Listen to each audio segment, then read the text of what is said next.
You know, in the 1950s, there was a famous musky rampage. The lake has changed a little bit since then.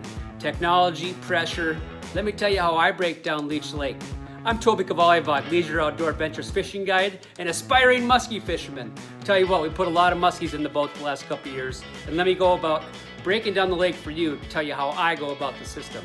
So right away in the year, those muskies are spawning. As soon as they're spawning, they come out, they start feeding. They're still shallow.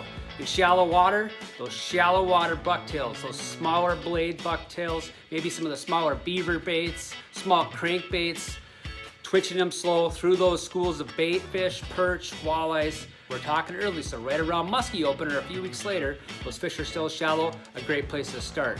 Soon after, those fish start to push out deeper, and in some of the deeper bays, in Cabacona Bay and Walker Bay, the main lake basin, some of those deeper water spots, you'll find schools and schools of muskies that'll push out there. Those muskies can be had finding the bait through side imaging technology, casting baits, artificial baits like paddle tails and some crankbaits. Some guys like to troll, and that's okay too. Right through those schools of ciscos and tulipies, catch lots of muskies by the end of June into July.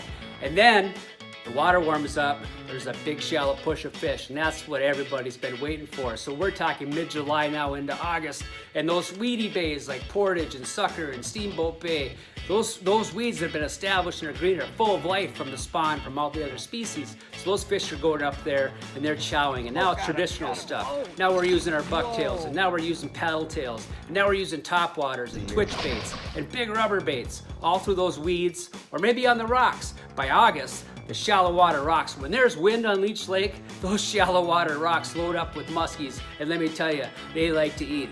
And then the water starts to cool. So what happens then? Then there's a sand bite. The lake, main lake, is surrounded by sand. You have over by Bear Island, the south end, up in Portage Bay, all the way into Walker Bay and the Walker Narrows, lots and lots of sand. And when that water first gets cold, those muskies like to go up there and just kind of chill and hang out. It's been a warm summer, digesting food. Shallow water muskies, stay away from them. Again, we're throwing bucktails and topwater and twitch baits, your favorite bait through the shallow sand. And then it's fall season. Fall season, what happens? The water temperature drops, things slow down. Now it's time to get the big rubber baits. Your bulldogs and medusas, Svartsanker, McRubber. Nice one. Those big rubber baits, that's when they shine. Find those steep breaks like in Walker Bay, the main lake where the ciscos and tulipies spawn, you're gonna find muskies. And that's the full cycle, that's the year of muskie on Leech Lake. It's not the 50s anymore where they catch 165 muskies in a weekend. Well, actually, they probably do. There's that many good fishermen out there. Leech Lake is a great destination. I hope to see you up there.